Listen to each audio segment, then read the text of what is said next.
আসসালামু আলাইকুম। ভিডিওটি অবশ্যই সর্বোচ্চ শেয়ার করে দিবেন, লাইক কমেন্ট করে অবশ্যই পাশে থাকবেন। অবশ্যই ভিডিওটি শেয়ার করবেন। ফজলুর রহমান বিএনপির উপদেষ্টা, চেয়ারপারসনের উপদেষ্টা।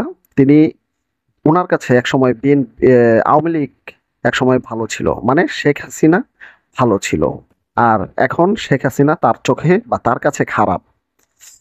পিনাকি দাদার ঠেলায় পড়ে বোধহয় এখন তিনি হয়তোবা এই ধরনের বক্তব্য দিচ্ছে বা তাকে নিয়ে এত সমালোচনা হচ্ছে, যার কারণে এখন হাসিনাকে খারাপ বলতে বাধ্য হলো। আর আওয়ামী লীগ দলকে অবশেষে ভালো ভালো উনি বলতেছে, উনি এটাই বোঝাচ্ছে আওয়ামী লীগ দল হিসাবে ভালো, কিন্তু শেখ হাসিনা খারাপ। উনি এটাই বোঝাচ্ছে। দেশের জনগণের রসনালে পড়ছে, তো এই কারণে ঠেলায় পড়ে এখন তার বক্তব্যকে একটু উল্টাপাল্টা করতেছে। একটু আওয়ামী লীগের বা শেখ হাসিনার ব্যাপারে তিনি একটু খারাপ আস্তে আস্তে মন্তব্য করতেছে। ফজলুর রহমানের নিজ এলাকার ছাত্রদল নেত্রী এর প্রতিবাদ জানিয়েছে। এই কারণে যে শেখ হাসিনাকে কেন খারাপ বলল ফজলুর রহমান। দেখুন, ঘটনার প্রেক্ষাপট হচ্ছে তুলে ধরা হয়েছে এখানে যে আওয়ামী লীগ থেকে দল পরিবর্তন করে বিএনপিতে আসা বর্তমান বিএনপি চেয়ারপারসন উপদেষ্টা ফজলুর রহমানের দেওয়া সম্প্রতি এক বক্তব্য হাসিনা খারাপ, আওয়ামী লীগ খারাপ না নিয়ে সমালোচনা তৈরি হয়েছে। তার এই বক্তব্য তোপের মুখে পড়েছেন তিনি। ফজলুর রহমান তোপের মুখে পড়েছে। এছাড়াও এই বক্তব্যের তীব্র প্রতিবাদ জানিয়েছে তার নিজ জেলার এক ছাত্রদল নেত্রী। বাহ! সোমবার ৭ জুলাই, মানে আজকে ৭ জুলাই সকালে কিশোরগঞ্জ সরকারি মহিলা কলেজ ছাত্রদলের সভাপতি নুসরাত জাহান তার ব্যক্তিগত ফেসবুক আইডি থেকে এক পোস্টের মাধ্যমে তিনি ফজলুর রহমানের বক্তব্যের প্রতিবাদ জানান।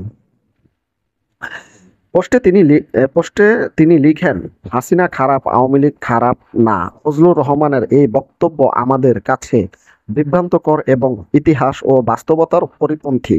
তিনি আরো বলেন যে আওয়ামী লীগ ১/১১ থেকে শুরু করে বারবার গণতন্ত্র হত্যার পেছনে মূল ভূমিকা রেখেছে। শহীদ প্রেসিডেন্ট জিয়াউর রহমান, দেশনেত্রী বেগম খালেদা জিয়া এবং তারেক রহমানকে রাজনৈতিকভাবে নিশ্চিহ্ন করতে চেয়েছে।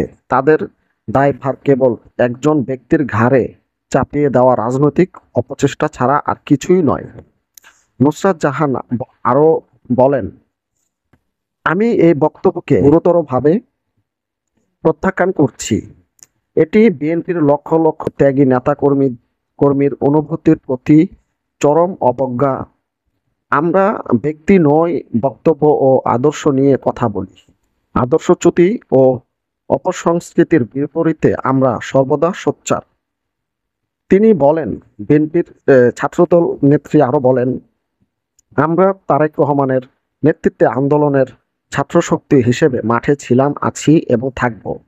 এমন বক্তব্যের বিরুদ্ধে বিএনপির শীর্ষ পর্যায়ের দৃষ্টিভঙ্গি পরিষ্কার করার দাবি জানান ছাত্রদল নেত্রী।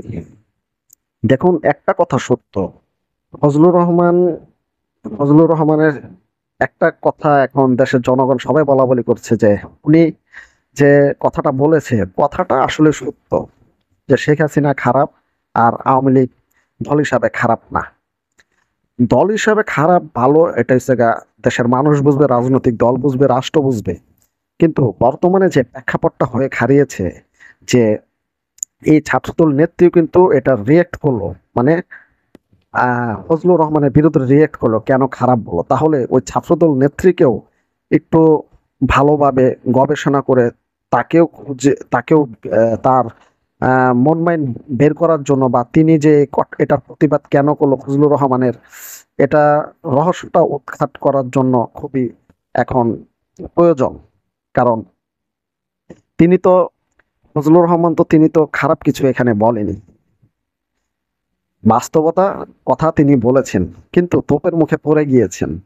এখন দেখুন, অনলাইনে ঘাটাঘাটি করলে কিন্তু এগুলা পাবেন যে এক একজনের এক এক মন্তব্য। ছাত্রদল নেত্রী কেন এই কথা বলতে গেলেন, তিনি তো আরো ফজলুর রহমানের পক্ষে কথা বলবেন, তিনি কেন বিপক্ষে কথা বললেন, এই নিয়ে নানান সমালোচনা শুরু হয়েছে। এখন দেখা যাক কি হয়। আশা করি সামনে এ বিষয়ে হয়তোবা আরো নতুন কোনো তথ্য উঠে আসবে। ভিডিওটি অবশ্যই সর্বোচ্চ শেয়ার করে দেবেন আপনারা। সবাই ভালো থাকবেন, সুস্থ থাকবেন। আল্লাহ হাফেজ।